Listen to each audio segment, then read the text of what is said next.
मोहन जी और अन्य संतजन, महानगर के सभी हमारे प्रबुद्धजन, उपस्थित बहनों और भाइयों,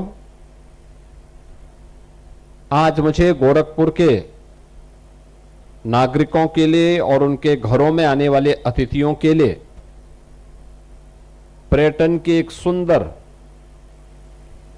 नई जगह उपलब्ध करवाने के लिए अत्यंत प्रसन्नता की अनुभूति हो रही है और इसके लिए पूरे महानगर वासियों को, जनपद वासियों को और गोरखपुर आने वाले प्रत्येक पर्यटक को इस नई उपलब्धि के लिए मैं हृदय से बधाई देता हूं, अपनी शुभकामनाएं देता हूं।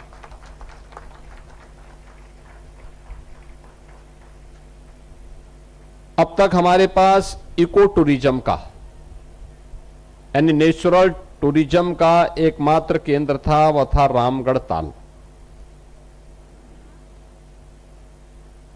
रामगढ़ ताल में जो जल है वह नेचुरल है, नेचुरल नहीं था तो नेचुरल, लेकिन शहर का भी ड्रेनेज उसमें जाता था, सीवर जाता था, उसकी सफाई की गई, उसको डिसिल्ट किया गया। आज भी उसको ट्रीट किया जाता है, ट्रीटमेंट करने के बाद तब जल वहां लाया जाता है। लेकिन रामगढ़ ताल का जल जहां पर विशुद्ध नेचुरल नहीं हो पाता है, वहीं आज जो नई चीज आपको प्राप्त हो रही है आंशिक रूप से और एक शुरुआत की गई है, वह चिलवा ताल की यह शुरुआत है। पहले फेज का यह कार्य हो रहा है। इसमें जो जल है यह नेचुरल है, ऊपर जंगलों से आता है और वही जल यहां पर है। यह वाटर बॉडी हम लोगों ने 2021 में बनानी प्रारंभ की थी। 2021 में इसको डिसिल्ट किया गया था।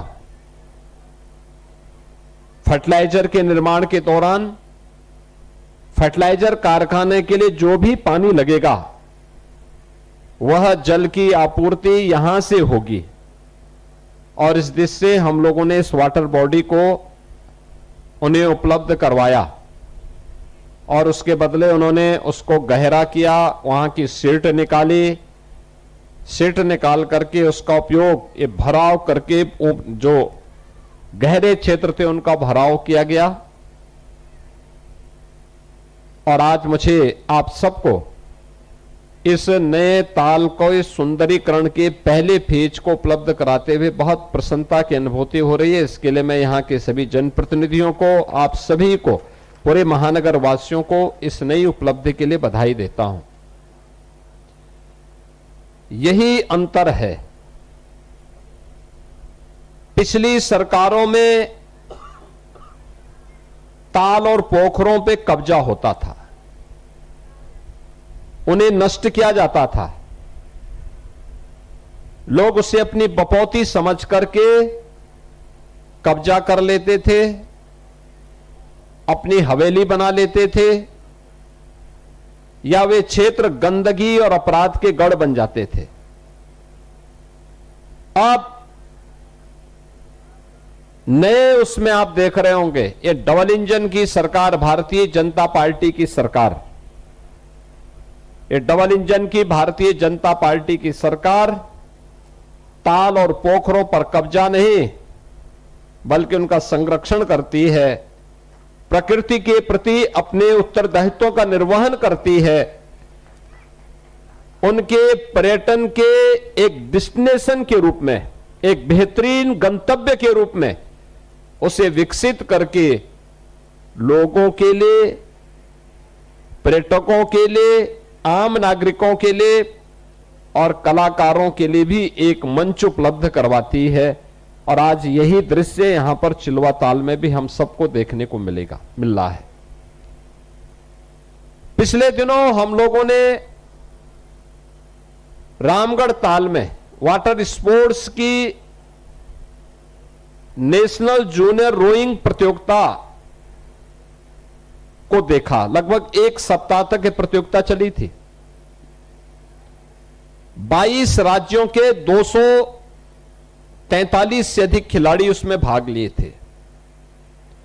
बड़े पैमाने पे लोग आए थे और हर व्यक्ति बोलता था कि इतनी बड़ी और इतनी अच्छी झील हमें कहीं देखने को नहीं मिलती।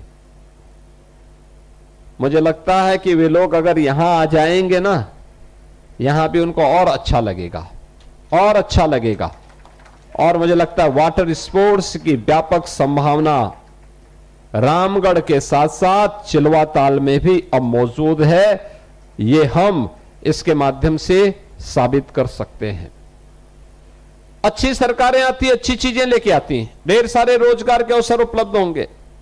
अब आप देख रहे होंगे यहां दुकानें खुल गई हैं, लोगों को सामान खरीदना है यहां मिल जाएगा। परिवार के साथ आकर के यहां पर लोग आराम से आनंद से घूम सकते हैं, स्वास्थ्य का लाभ ले सकते हैं। न पॉल्यूशन है, न किसी प्रकार की अव्यवस्था। आप यहां बैठे हुए हैं, शहर के अंदर जो टेम्परेचर इस समय 40 और 38 के बीच में होगा, यहां पर आकर के वही 20 और 30 के बीच में है। और मेरा मानना है 25-30 से ज्यादा यहां पे नहीं टेम्परेचर है, क्योंकि इस पूरी झील से ठंडी हवा उस टेम्परेचर को अपने आप न्यूनतम स्तर पर लेकर के आती है और एक नेचुरल प्रक्रिया के साथ हम सब भी जुड़ करके आनंदित महसूस कर रहे हैं। यही होता है सिटी डेवलपमेंट प्लान। सिटी ऐसे ही अपने स्वरूप बदलती है। हमारे बारे में लोगों के मन में अच्छी धारणा यहीं से प्रारंभ होती है। अब हमारी सिटी केवल स्मार्ट नहीं है, अब हम उसको स्मार्ट सिटी के रूप में, सेफ सिटी के रूप में और एक सस्टेनेबल सिटी के रूप में उसको आगे बढ़ाने की दिशा में आगे बढ़ चुके हैं। विकास की सारी प्रक्रिया स्वतःस्फूर्त भाव के साथ चल रही है। यही फर्टिलाइजर कारखाना आज से 6 वर्ष पहले बंद स्थिति में था। सारी गतिविधियां 1990 से बंद थी। आप सोचो 1990 से लेकर 2021 तक 31 वर्षों तक गतिविधियां बंद थी। और तो अच्छा हुआ बीच के कालखंड में एसएसबी यहां आ गई, अन्यथा यहां का स्क्रैप भी सब गायब हो गया होता। अब यहां पे एसएसबी भी है, फर्टिलाइजर कारखाना भी है और प्रदेश का एक सैनिक स्कूल भी है। सैनिक स्कूल भी है और एक केंद्रीय विद्यालय भी इस कैंपस में है। केंद्रीय विद्यालय के नए भवन के लिए भी हमने पैसा सैंक्शन कर दिया है। एक ही कैंपस में इतनी गतिविधियां एक साथ उपलब्ध हो रही हैं और इन गतिविधियों को आगे बढ़ाने के साथ ही यहां पर बेहतरीन सुविधा, तो ये पहले फेज का काम हुआ है। अभी इसको विकास की बहुत सारी संभावनाओं के साथ हमें आगे बढ़ना है।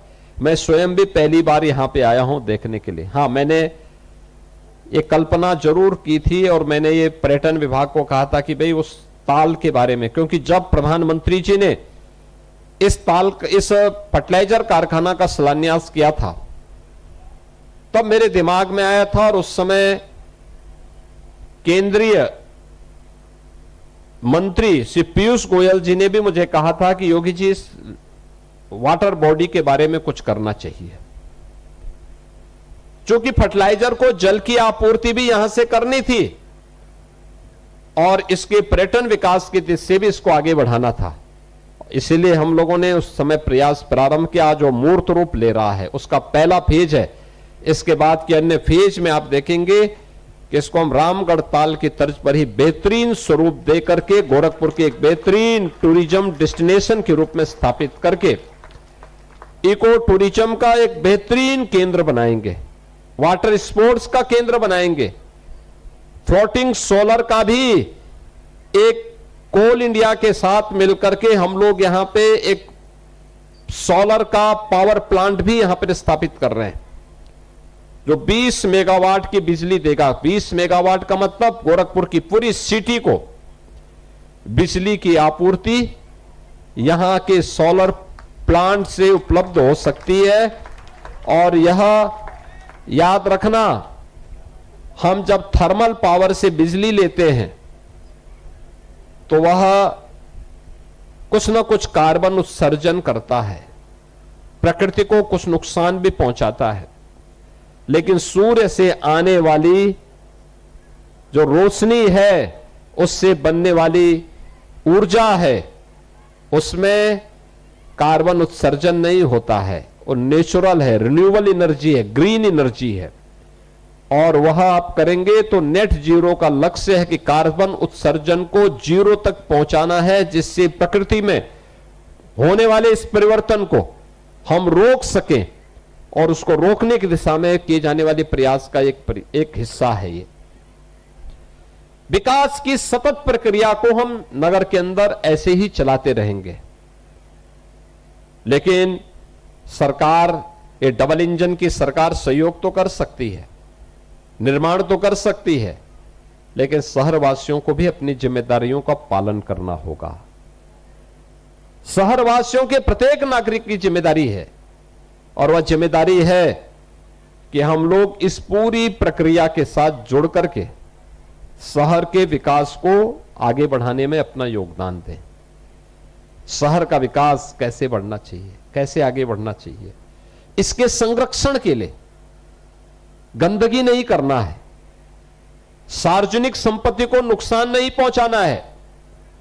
अगर कोई निहित स्वार्थी तत्व उन संपत्ति को नुकसान पहुंचाता है तो उसकी कंप्लेंट करके ऐसे व्यक्तियों को जेल भी करवाना है। हम अपने स्तर पर भी इस कार्य को करें। हम लोग रामगढ़ ताल में देखते हैं, सरकार ने वहां कार्य किया है, कुछ स्वयंसेवी संस्थाएं भी सहयोग कर रही हैं, CSR से भी पैसा आता है, लेकिन बहुत सारे लोग जाते हैं, खा करके वहीं फेंक देते हैं। अभी एक बैंक ने वहां स्वच्छता का कार्यक्रम चलाया था, 56 बैग यानी 56 बोरा प्लास्टिक बरामद हुआ था वहां पे। आप याद करिए कितना प्लास्टिक, कितना कचरा। भाई अगर ऐसे ही कचरा फेंकते रहेंगे, एक दिन ताल का अस्तित्व फिर खतरे में आ जाएगा। और इसलिए प्लास्टिक फ्री गोरखपुर, स्वच्छता से युक्त गोरखपुर, गंदगी से मुक्त गोरखपुर, हरा भरा Gorakhpur, safe Gorakhpur, smart Gorakhpur, sustainable city Gorakhpur, यह एक लक्ष्य लेकर के अगर हम सब आगे बढ़ेंगे तो गोरखपुर की यात्रा, जो अब एक नए गोरखपुर के रूप में देखने को मिल रही है, यह इस रूप में हमें मजबूती के साथ आगे बढ़ने के लिए एक मंच देगा, आपको एक पहचान देगा, आने वाली पीढ़ी को गौरव के साथ आगे बढ़ने के लिए एक अवसर देगा। और इसके लिए गोरखपुर वासियों को मैं हृदय से बधाई देता हूं। 5 जून से 21 जून के बीच में प्रधानमंत्री मोदी जी के प्रधानमंत्री के रूप में 12 वर्ष के सफलतम कार्यकाल को ध्यान में रखते हुए एक विशेष अभियान प्रारंभ हुआ है। याद रखना, 5 जून से 21 जून के बीच। 5 जून को विश्व पर्यावरण दिवस है, 21 जून को विश्व योग दिवस है। 5 जून को एक पेड़ मां के नाम, और मैं महानगर भारतीय जनता पार्टी, स्वयंसेवी संगठनों, सामाजिक संगठनों, सभी जनप्रतिनिधियों से कहूंगा कि वे महानगर के 2 मंडल को चिलवा ताल के चारों ओर और बाकी 5 मंडल को रामगढ़ ताल के चारों ओर व्यापक वृक्षारोपण के कार्यक्रम के साथ जोड़े। वन विभाग उनको पेड़ उपलब्ध करवाएगा, नगर निगम उनके साथ सहयोग करेगा, विकास प्राधिकरण सहयोग करेगा। अच्छा होगा 4 को स्वच्छता का कार्यक्रम चलवा करके, प्लास्टिक के खिलाफ, गंदगी के खिलाफ प्लास्टिक अभियान भारतीय जनता पार्टी की ओर से, इन नगर निगम और विकास प्राधिकरण की ओर से, दोनों रामगढ़ ताल में भी सुबह और शाम, और 5 को वृक्षारोपण, एक एक पेड़ हर कार्यकर्ता लगा करके, पेड़ भी लगेगा, उसकी सुरक्षा भी होगी। एक व्यापक कैंपेन इसको हमें वहां चलाना होगा। रामगढ़ ताल के किनारे वहां पर सांसद जी अगर यहां पर रहेंगे तो सांसद जी और विधायक ग्रामीण ये वहां पर देखें, महापौर जी यहां पर चिलवा ताल के किनारे पार्षदों के साथ आए, हर पार्षद भी वहां पर जाएं, पार्षद अपने वार्ड में भी लगाएं और साथ साथ वहां पर भी टीम लेकर के जाएं। व्यापक पैमाने पर इस कार्यक्रम को आप करेंगे, इसका लाभ आने वाली पीढ़ी को प्राप्त होगा और इस दिशा में हमें विश्व योग दिवस के कार्यक्रम को आगे बढ़ाना चाहिए। और दूसरा, विश्व पर्यावरण दिवस का कार्यक्रम इस रूप में आगे बढ़े। दूसरा हमारा प्रयास होना चाहिए, विश्व योग दिवस के दिन 21 जून को रामगढ़ ताल के किनारे भी और चिलवा ताल के किनारे भी योग के विशेष शिविर आयोजित हों, प्रशिक्षण के भी शिविर हों। जिला प्रशासन, विकास प्राधिकरण, नगर निगम सभी लोग मिलकर के इसकी तैयारी करें अच्छी संख्या में, भारी पैमाने पे। मौसम अनुकूल रहता है, बुलाइए लोगों को, फर्टिलाइजर, सैनिक स्कूल, यहां केंद्रीय विद्यालय, अगल बगल के लोग, सभी लोगों को यहां पर भी रामगढ़ ताल के किनारे भी व्यापक पैमाने पे योग के इस कार्यक्रम के साथ जोड़ने की आवश्यकता है। और करो योग, रहो निरोग, ये संकल्प हम सबको दिलाना होगा।